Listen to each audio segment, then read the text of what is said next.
Esta es la historia de terror de una ciudad blindada por policías y militares. Son las 9:30 de la noche, estamos parados justo en la esquina de la avenida Constitución y la calle Andraka, donde está la majestuosa catedral, en pleno centro. Estamos solos, aquí no pasa nada. Las calles están desoladas, oscuras. Esperamos media hora y nos retiramos sin ver pasar un taxi, un carro, una moto, o alguna persona. Decidimos ir a cenar, tomar algo para después regresar al hotel a dormir. Nos acercamos a un restaurante bar en la siguiente cuadra. En el lugar se escucha música a un nivel bajo y el murmullo de la clientela. La puerta está cerrada. Desde afuera les hacemos señas de que queremos comer algo. Uno de los trabajadores abre el candado de la primer puerta, pero cuando no logra identificarnos se detiene y vuelve a cerrar la puerta. Desde adentro nos niega el servicio. Regresamos al hotel. Pasamos por el Zócalo, está vacío. En el centro de Chilapa esa noche solo están imperturbables los dos taqueros más conocidos, Don Toño y el cuñado. Todo lo demás está cerrado, las farmacias, los cafés, las tiendas de ropa, los centros comerciales. Llegamos al hotel y subimos al restaurante. Ya no hay servicio. El encargado nos dice que lo cierran temprano, porque desde las 8 de la noche la clientela comienza a desaparecer. No tiene caso tener abierto si no llega la gente, dice sin dejar de acomodar las cosas con la intención de irse lo más pronto. Las noches desoladas en Chilapa no son casuales. Están invadidas de miedo, de terror, a punta de balas, de muertes, de desapariciones han empujado a los pobladores al encierro, al silencio voluntario. El miedo se percibe, se ve, se vive. Ahora muchas de las casas que aún mantenían sus ventanales amplios pegados a las calles los han parchado con muros. Las bodas, los 15 años se celebran por el día, nunca por la noche. Las crisis nerviosas van en aumento. Yo trato que la violencia no me afecte, pero en Chilapa el entorno te envuelve. ¿A qué vas al Zócalo si no hay nadie? Reflexiona un hombre, que por seguridad evitar dar su nombre. En mi familia tratamos de que nuestra vida continúe, que la violencia no nos aterrorice, pero aún así ya no te sientes con la libertad de antes de caminar por las calles. Ahora te limitas por las balaceras, por la soledad y, hasta por la presencia de los militares que te revisan aunque vayas con niños, dice con un tono que mezcla la resistencia y el temor. En Chilapa se vive un miedo colectivo, a las 8 de la noche comienza el encierro de forma casi sincronizada. Poco a poco desaparecen las combis de transporte público y los taxis. Los negocios cierran las cortinas. Los comerciantes ambulantes recogen sus puestos y se van y los pobladores se apresuran a llegar a sus hogares. De vez en cuando, cada vez más seguido, las ráfagas de las armas apresuran el encierro. Un mensaje difundido por las redes sociales advirtiendo un enfrentamiento o simplemente pidiendo que se guarde, es suficiente. En Chilapa en los últimos años cualquier advertencia se toma en serio. Acá las advertencias, sobre todo las de muerte, se cumplen. Permiso para matar. Desde hace unos 4 años Chilapa cayó en un pozo sin fondo. Los capítulos de terror son bastantes y diversos.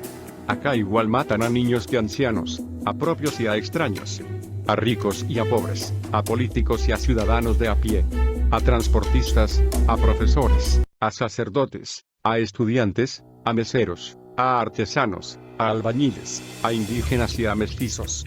En Chilapa la violencia no discrimina, no se detiene, pareciera que hay permiso para matar. En estos 4 años la muerte y los militares y policías han cohabitado sin estorbo. Desde 2014 se han implementado por lo menos 6 operativos. 1, como nunca antes visto en otro municipio del país, en enero de 2016 llegaron 3.500 soldados y 250 agentes estatales y federales para vigilar un lugar de 130.000 habitantes. La presencia militar y policíaca no ha inhibido la violencia, sino todo lo contrario, va en aumento. Eso dicen las cifras oficiales. El Secretariado Ejecutivo del Sistema Nacional de Seguridad Pública registró en 2012, uno de los años más violentos de México, en Chilapa 29 asesinatos. Al siguiente año, 46. En 2014, cuando los ardillos y los rojos comenzaron su disputa, 55 homicidios dolosos. En 2015 fueron 82, en 2016, 85 y, en 2017 la cifra se desbordó, 177 asesinatos. En 5 años en Chilapa las muertes aumentaron en un 600%. Sí, en un 600%. Tan solo de 2016 a 2017 el número de homicidios dolosos incrementó un 108%.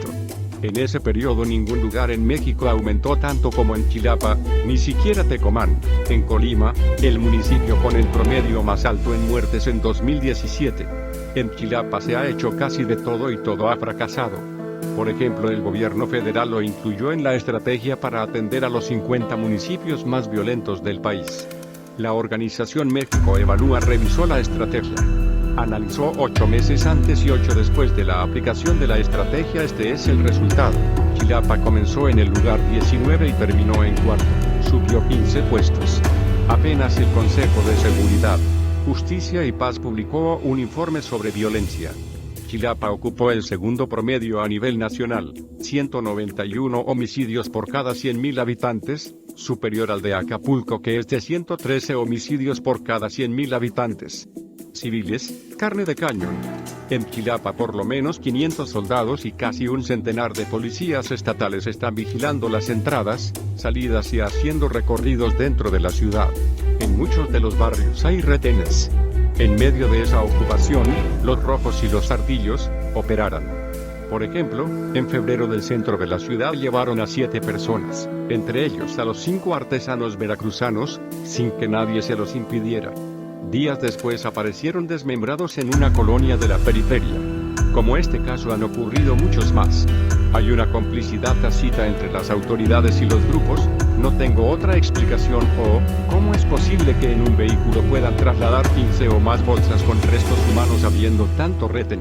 Dice el director de Centro de Derechos Humanos, José María Morelos y Pavón, Centro Morelos, Manuel Olivares. Para Olivares la disputa entre estas bandas ha puesto a la población civil en medio del fuego. En este momento en Chilapa, dice el defensor, un desconocido es un candidato claro para morir, como pudo ocurrir con los artesanos de Veracruz. Olivares afirma que el 50% de las personas asesinadas son inocentes, que no tenían nada que ver con estas bandas. La violencia, dice Olivares, está provocando un fenómeno que está impactando directamente en los civiles, en las familias, el desplazamiento y el reclutamiento forzada. A su oficina, cuenta, han llegado familias pidiendo ayuda después de salir huyendo de sus pueblos. Muchas familias nos comentaron que llegan los grupos de delincuencia a sus pueblos y les piden entre comillas a una de sus hijas o hijos. Sabemos de desapariciones de jóvenes que no tenían que ver en las actividades delincuenciales. Eso es un reclutamiento forzoso, explica. Signo de interrogación abierta. ¿Con qué propósito? Para contar con gente que pueda cumplir con funciones de sicarios o para el trabajo en el campo, la cosecha, recolección, procesamiento y traslado de drogas. En el trabajo que está realizando el Centro Morelos ha identificado una espeluznante tendencia. Cuando los enfrentamientos se recrudece la desaparición. Existe una relación muy clara en este sentido. Ellos requieren gente para renovar sus fuerzas. Otro efecto es desplazamiento, uno visible y otro silencioso. Durante el año pasado en distintas comunidades cientos de pobladores dejaron sus casas a la mínima amenaza, como el caso de las localidades de Ahuihuiyuco, Tetitlán de la Lima y Tepozcuatla que el año pasado 800 familias los abandonaron. En cambio en la cabecera municipal se vive un éxodo silencioso, poco a poco familias van abandonando sus casas, los comerciantes han dejado sus negocios y otra parte de la población su presencia es intermitente. Las razones de este éxodo son obvias, una amenaza, un asesinato, una desaparición, impulsa a cualquiera a salir. Esta violencia está pegando en lo anímico, muchos como padres de familia están prefiriendo que sus hijos estén fuera, todos quisieran salir, pero no todos pueden, dice Olivares. Todo lo anterior es lo que se logra ver. Olivares afirma que hay una cifra negra de todo lo que está ocurriendo. Por un lado, explica, las bandas están intimidando a administradores de páginas de Facebook donde se informa de lo que va sucediendo y a la prensa local cada vez tiene un margen más reducido para informar. Por otro lado, dice el defensor, las autoridades no informan de nada para entender lo que está pasando. Todo pende de un tiro. La violencia ha marcado el ritmo de la vida de los habitantes de Chilapa. Todo pende de un tiro.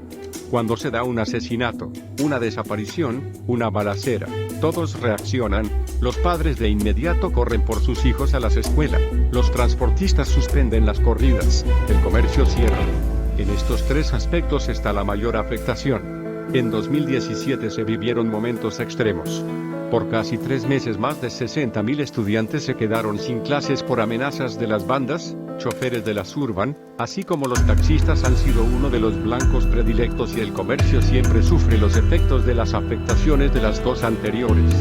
El 15 de mayo, en Guerrero comienzan las campañas para los ayuntamientos. En Chilapa la violencia ya hizo lo suyo. En febrero fueron asesinadas 2 precandidatas a diputadas locales, Antonia Jaimes, del PRD y Dulce Rebajas del PRI. Una pregunta queda en el aire: ¿los candidatos podrán hacer campaña?